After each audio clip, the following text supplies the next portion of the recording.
Ya, Assalamualaikum warahmatullahi wabarakatuh. Salam sejahtera bagi kita semua. Selamat sore kepada para dosen yang ada di cabang masing-masing.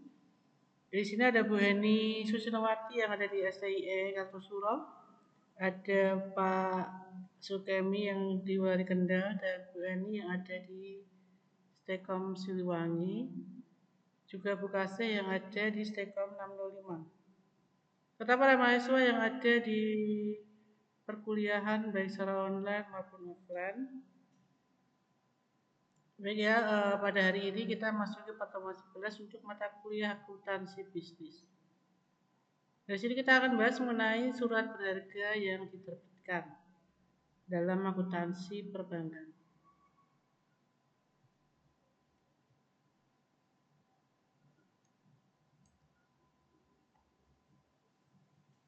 Surat berharga yang diterbitkan oleh bank ini merupakan instrumen keuangan jangka pendek maupun jangka menengah yang dikeluarkan oleh bank untuk mendapatkan dana atau mengelola likuiditas. Jadi instrumen ini diperdagangkan di pasar uang atau pasar modal. Berikut ini beberapa jenis surat berharga yang diterbitkan di bank. Yang pertama ada sertifikat Bank Indonesia, jadi dulu namanya SBI ini. Kemudian ada surat berharga pasar uang, kemudian ada Negotiable Certificate of Deposit, lalu ada Bankers Acceptance, kemudian ada Commercial Paper Bank, dan ada surat utang atau Subordinate Bond Bank. Kemudian juga ada Medium Term Notes Bank. Jadi sertifikat Bank Indonesia ini dulu aslinya diterbitkan oleh Bank Indonesia, jadi bukan bank umum. Tapi sering dianggap merupakan bagian dari surat berharga terkait dengan perbankan. Di jangka waktunya sekitar 1 sampai 12 bulan. Tapi sekarang sudah diganti dengan sertifikat Bank Indonesia Syariah dan instrumen dengan moneter lain. Kemudian untuk surat berharga pasar uang, ini instrumen jangka pendeknya maksimal 1 tahun. Kemudian diterbitkan oleh bank atau lembaga keuangan lain yang memenuhi kebutuhan likuiditas. Kemudian biasanya diterbitkan melalui bank-bank yang ditunjuk BI dan juga diperdagangkan di pasar uang. Kemudian Negotiable Certificate of Deposit ini diterbitkan oleh bank umum. Jadi merupakan deposit berjangka yang dapat diperdagangkan di pasar uang dengan jangka waktu bisa 1 sampai 12 bulan dengan suku bunga tetap. Sedangkan Bankers Acceptance ini merupakan dokumen pembayaran yang diterbitkan bank untuk menjamin transaksi perdagangan. Jadi bisa diperjualbelikan sebagai surat berharga, jadi umumnya digunakan dalam perdagangan internasional. Kemudian Commercial Paper Bank ini jarang ya ada di Indonesia. Jadi surat utang jangka pendek yang diterbitkan perusahaan, tetapi beberapa bank ini menerbitkan versi sendiri. Jadi tidak terlalu umum dalam regulasi Indonesia, tapi dikenal dalam praktek global. Kemudian surat utang, sini adalah obligasi yang diterbitkan oleh bank sebagai sumber pendanaan jangka panjang. Jadi termasuk juga ada obligasi subordinasi dan untuk memperkuat modal tiap 2 bank. Kemudian juga ada Medium Term Notes Bank. Ini jangka menengah dari 1 sampai 5 tahun, bisa juga lebih. Jadi banyak bank yang menerbitkan MTN sebagai alternatif untuk pendanaan. Dan ini diperdagangkan secara terbatas.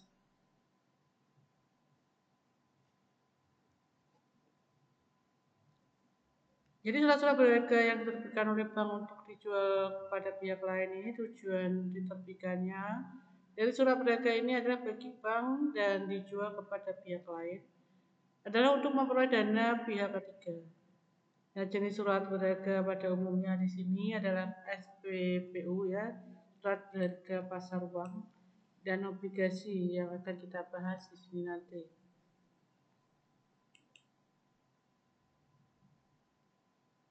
Kemudian mengenai akuntansi SPPU, di sini SPPU surat berharga pasar uang ya. Jadi pada umumnya diperdagangkan dengan sistem diskonto di pasar modal. Jadi perlakuannya akuntansi ini sebagai berikut ya untuk SPPU yang diterbitkan diakui sebesar nilai nominal. Kemudian diskonto SPPU ini diakui sebagai bunga di hari muka dan diamortisasi selama jangka waktu SPPU tersebut. Kemudian biaya yang timbul dari penerbitan surat berharga diakui sebagai beban dalam periode berjalan.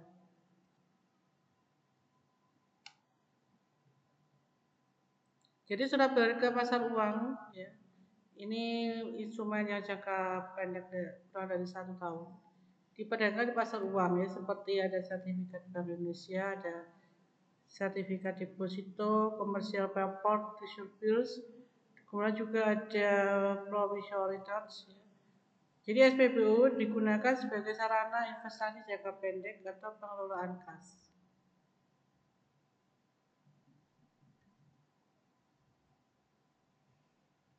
Nah, klasifikasi SPBU dalam akuntansi ini dalam laporan keuangan, SPBU ini biasanya diklasifikasikan sebagai aset lancar, jadi current asset. Dan ini jika memiliki untuk bisa diperdagangkan dan untuk kebutuhan manajemen kas atau mungkin memiliki jatuh tempo dalam 1 tahun. Dalam instrumen keuangan di dalam PSHK 71, SPBU ini termasuk dalam fair value profit or loss. Jadi ini jika untuk diperdagangkan. Jadi FVTPL ini merupakan instrumen keuangan yang diukur pada nilai wajar dan keuntungan atau kerugian perubahan dari nilai langsung yang dicatat ke dalam laba rugi. Nah, ini digunakan dalam instrumen yang diperdagangkan secara aktif yang ditetapkan juga dalam perusahaan untuk diukur pada FVTPL. Jadi yang tidak memenuhi kriteria dalam FOICI atau mungkin dalam amortis cost, ini seperti adanya saham jangka pendek untuk trading atau mungkin reksadana, juga ada derivatif.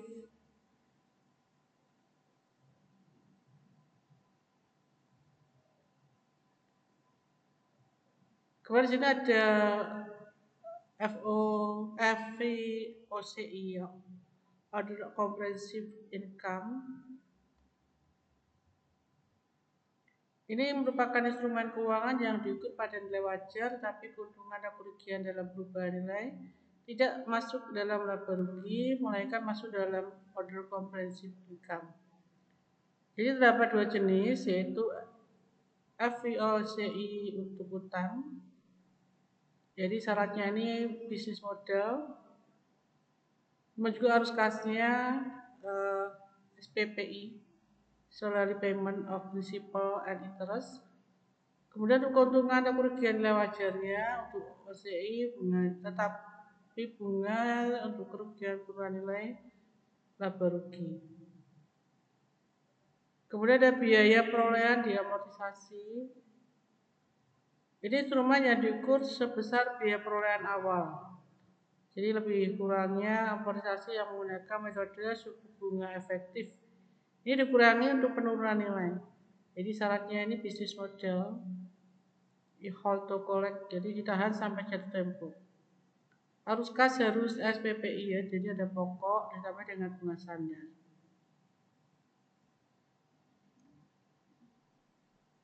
Nah, untuk pengakuan awal pada saat pembelian SPPU ini catat sebesar dengan biaya perolehan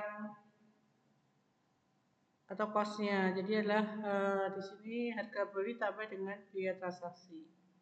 Nah, untuk jurnalnya ini SPPU sebagai aset lancar pada kas or bank. Kemudian untuk pengukuran berikutnya ini tergantung dari klasifikasi ya. Jadi jika FVTPL diukur pada nilai wajar value-nya, maka keuntungan atau kerugian masuk dalam laba rugi. Jadi jurnalnya di sini untuk jurnal penyesuaian nilai wajar ini keuntungan atau kerugian, jadi dari nilai wajar pada SPBU. Jadi debit kreditnya ini tergantung keuntungan atau kerugian.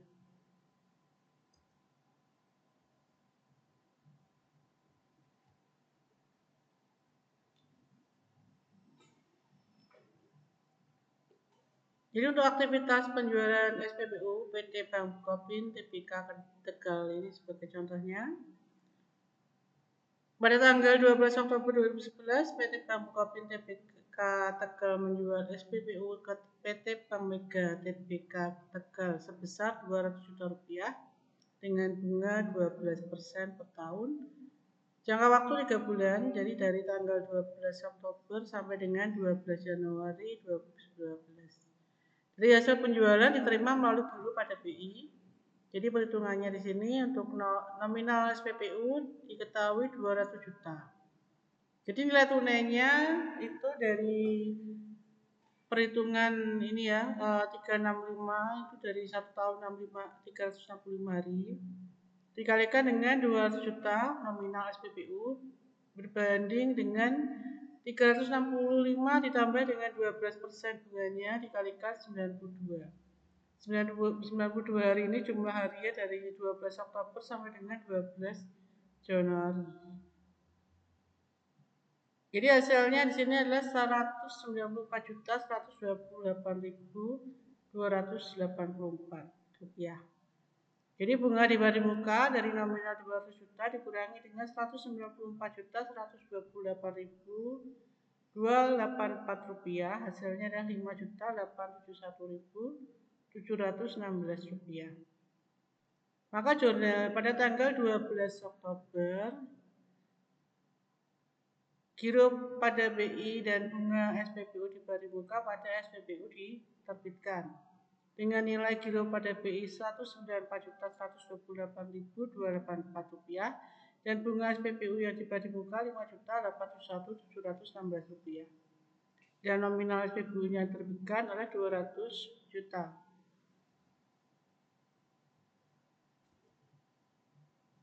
Jadi jurnal pada saat pembebanan bunga SPBU pada tanggal 31 Oktober 2011. Jadi untuk perhitungan bunga SPBU yang di bari muka tadi diketahui hasilnya adalah 5.871.716 rupiah dan beban bunga Oktober, jadi jumlah hari dalam bulan Oktober ini 20 hari ya dari tanggal tadi pada tanggal 12 Oktober ya sampai dengan 31 Oktober. Di sini ada 20 hari, jadi 20 per 92 dikalikan dengan 5.871.716, hasilnya untuk bunga Oktober 1.276.460 rupiah. Jadi jurnal pada tanggal 31 Oktober beban bunga SPBU pada bunga SPBU yang di bari muka 1.276.460 rupiah. Dan jurnal pada saat pembebanan bunga SPBU pada tanggal 30 November 2011. Jadi untuk perhitungan bunga SPBU yang di bari muka di 5.871.716 rupiah. Dan perhitungan untuk beban bunga Oktobernya ini November ya, bulan November.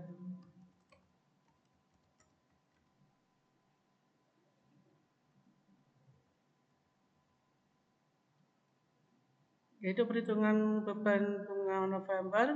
Jadi bulan November sini ada 30 hari.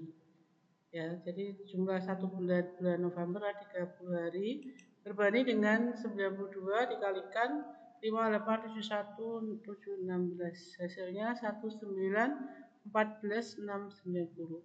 Jadi jurnal untuk bunga bulan November ya pada tanggal 30 November beban bunga SPBU pada bunga SPBU di bari muka adalah 1914.690 rupiah. Lalu untuk jurnal pada saat pembebanan bunga SPBU pada tanggal 31 Desember 2011, dan di sini sama ya perhitungannya dari bunga yang diketahui di bari muka 5.871.716. Untuk beban bunga bulan Desember itu totalnya ada 31 hari ya.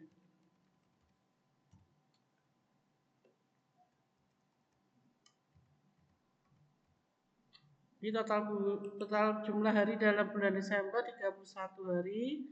31 banding 92 kalikan dari 5871716, hasilnya adalah 1978513 rupiah. Jadi pada tanggal 31 Desember jurnalnya untuk bunga bulan Desember, beban bunga SPBU pada bunga SPBU di badan muka 1978513 rupiah.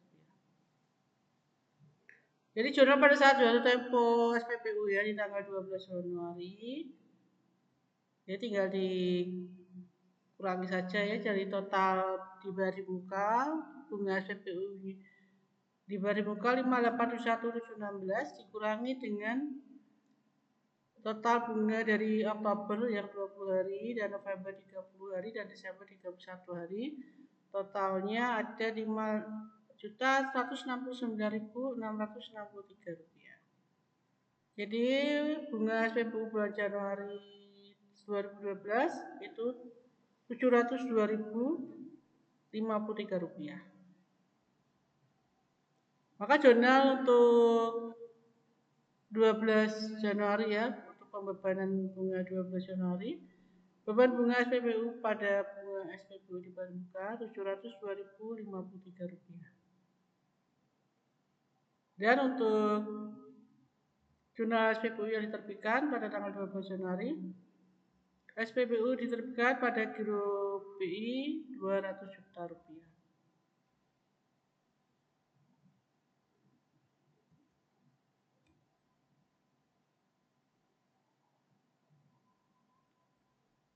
Berikutnya mengenai obligasi bond ya. Ini merupakan surat utang jangka menengah dan panjang yang diterbitkan oleh perusahaan, pemerintah atau lembaga tertentu. Jadi saat kita membeli obligasi, berarti kita memberikan pinjaman kepada penerbit obligasi, dan penerbit berkewajiban mengembalikan pokok pinjaman, jadi nilai nominal serta membayar bunga kupon secara berkala. Nah, ciri utama dalam obligasi sini ada nilai nominal, par value istilahnya, jadi jumlah uang yang akan dibayar kembali saat jatuh tempo. Kemudian ada istilah kupon rate ya. Sini tingkat bunga yang dibayar penerbit obligasi kepada pemegang obligasi. Jadi biasanya tiap 3 bulan atau 6 bulan. Kemudian jatuh tempo maturity di sini merupakan waktu ketika pokok pinjaman dikembalikan. Ini bisa 1 sampai 30 tahun tergantung dari jenis obligasinya. Kemudian ada harga pasar obligasi. Jadi nilainya bisa naik turun tergantung kepada kondisi pasar, suku bunga dan juga risiko penerbit.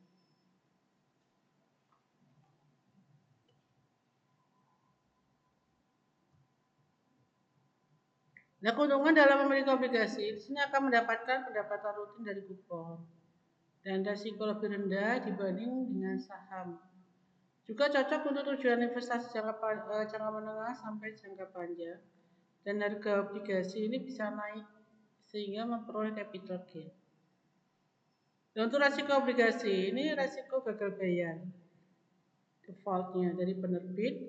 Kemudian juga risiko suku bunga. Jadi harga obligasi turun jika suku bunga naik. Dan juga risiko likuiditas. Jadi beberapa obligasi ini akan sulit dijual cepat.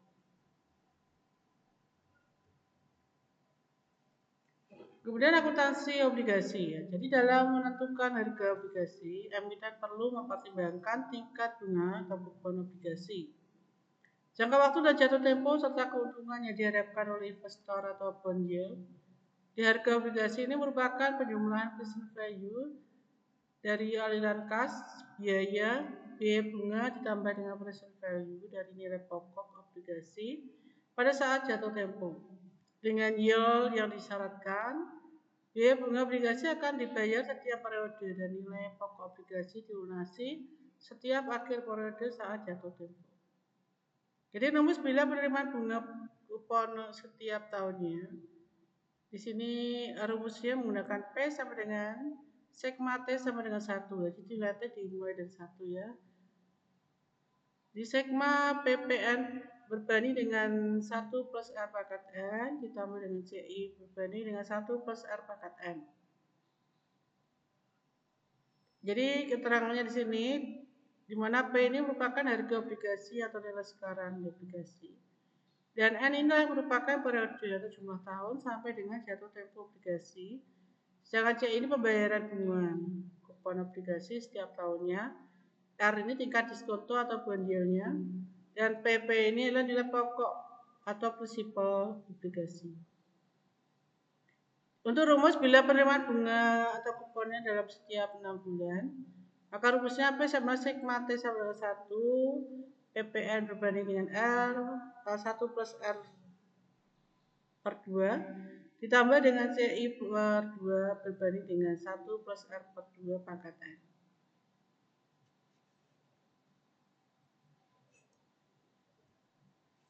Ini contohnya di sini. Dalam penerbitan obligasi yang dijual dengan harga di atas nominal, pada tanggal 1 Oktober 2011, Bank Bumi Resource ini menerbitkan obligasi nominal 100 juta rupiah. Jangka waktu 5 tahun, bunga kuponnya 15%, dan obligasi tersebut dijual kepada PT Indosat Real 12%. Dan rumusnya sini P sama dengan sigma, di mana T dimulai dari 1, jadi jangka waktunya 5 tahun, dengan nominalnya sini 15 juta berbanding dengan 1 plus 0,12 pangkat 5, ditambah dengan 100 juta nominal obligasi berbanding dengan 1 plus 0,12 pangkat 5, hasilnya adalah 110 juta 814.329.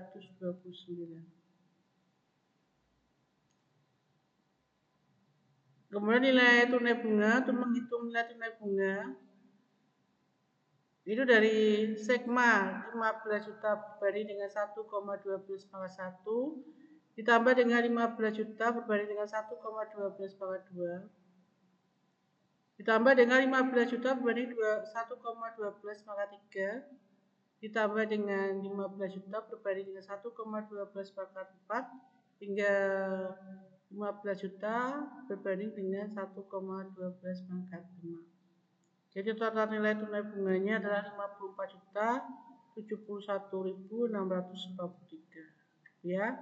Dengan nilai pokok obligasinya 100 juta berbanding dengan 1,12 pangkat 5, hasilnya adalah 56 juta 742.686 rupiah. Jadi di sini total harga obligasinya 110 juta 814.329 rupiah.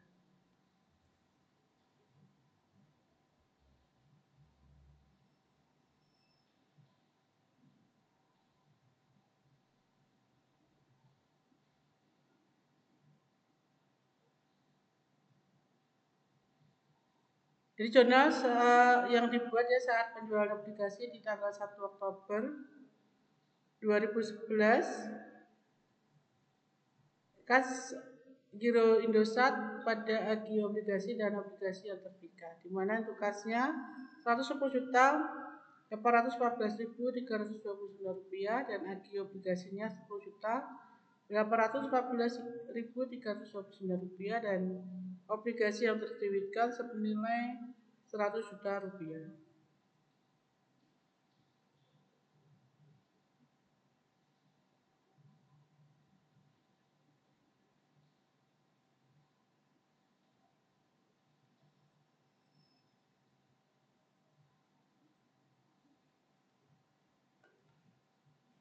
Jadi 15 juta ini dari ini ya bunga kuponnya ya. Bunga kupon yang 15% dari 100 juta. Ini hasilnya 15 juta.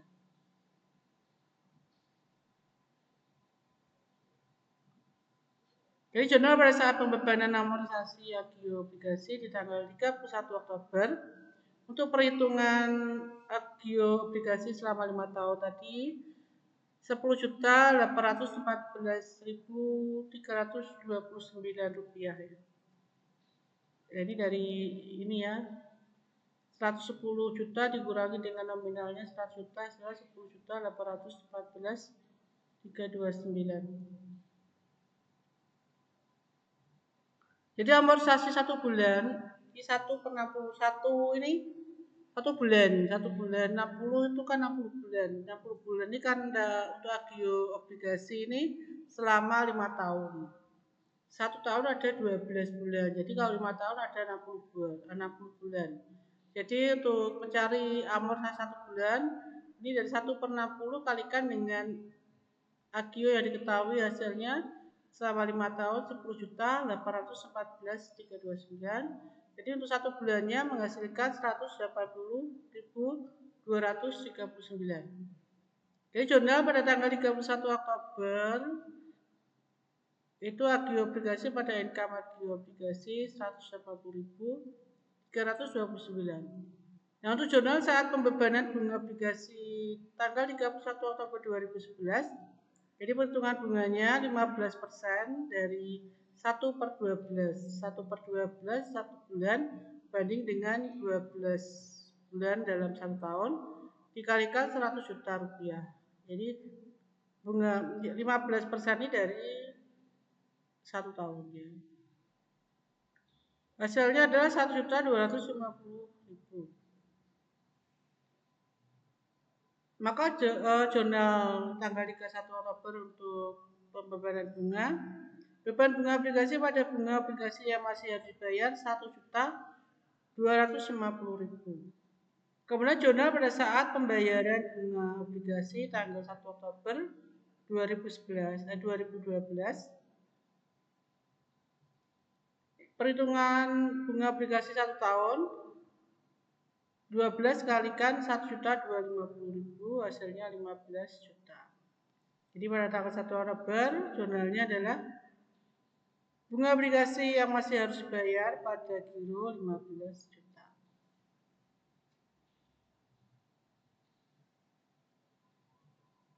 Ini dari 2011 ke 2012 1 tahun ya. Kemudian jurnal saat jatuh tempo obligasi pada tanggal 11 Oktober 2016. Naik obligasi 5 tahun itu 10 juta 814.328, maka amortisasi 1 bulan tadi dihitung ada 180.239. Jadi agio selama 9 bulan tinggal 9 dikalikan 180.000 2 dikasih 9 hasilnya adalah 1.622.149 rupiah.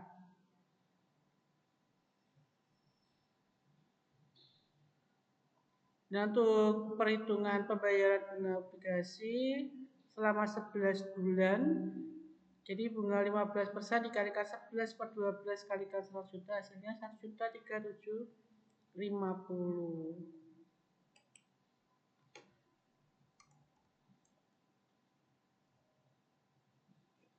Bentar ini kita hitung ulang 15% dikalikan dengan 11 berbanding 12 dikalikan dengan 100 juta 13 juta ya ini hasilnya ya. Ini hasilnya 13 juta 750.000. Jadi jurnal pada tanggal 1 Oktober beban bunga obligasi pada kas ya 13.750.000. Kemudian untuk pembayaran bunga obligasi selama 11 bulan agio obligasi pada pendapatan obligasi 13.750. Dan untuk pencairan obligasi yang diterbitkan pada kas giro 100 juta rupiah. Jadi penerbitan obligasi yang dijual dengan harga di bawah nilai nominal, jadi obligasi yang dijual lebih rendah dibanding dengan nilai nominal, artinya ada kerugian atas penjualan obligasi tersebut. Nah kerugiannya diakui di sagio obligasi. Jadi misalkan sini pada tanggal 1 Oktober 2011 Citibank menerbitkan obligasi nominalnya 100 juta rupiah dengan jangka waktu 5 tahun, bunga kupon 15% per tahun. Obligasi tersebut dijual kepada Baker Group dengan harga 94 juta rupiah.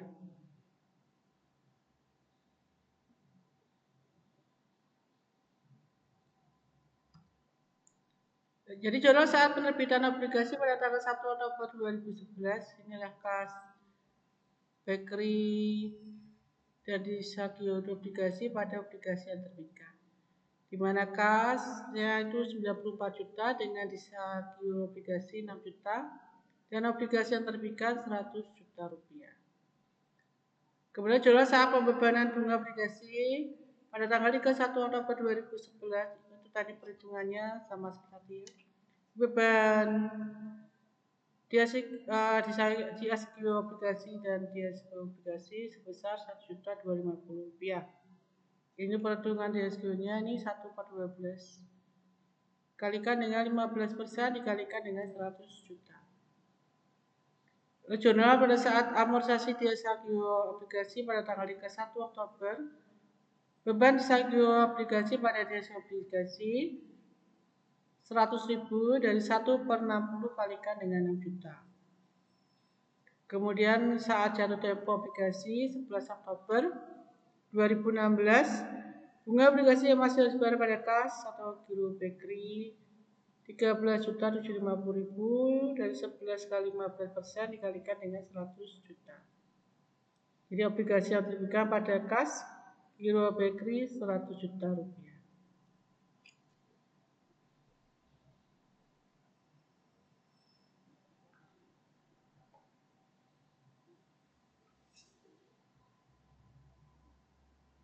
Baik, sampai sini untuk materi yang bisa saya sampaikan untuk pertemuan 11 ya. Untuk selanjutnya saya serahkan kepada dosen pendamping masing-masing untuk lanjut diskusi. Mohon maaf apabila ada kekurangan dalam pemaparan materi.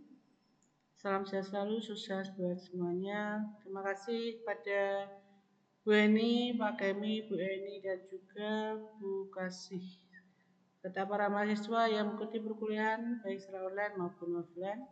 Selamat beraktivitas, selamat belajar, sukses selalu buat semuanya. Wassalamualaikum warahmatullahi wabarakatuh. Terima kasih Bu Tanti. Sama-sama Bu. Terima kasih Bu Tanti. Terima kasih Bu. Sama-sama.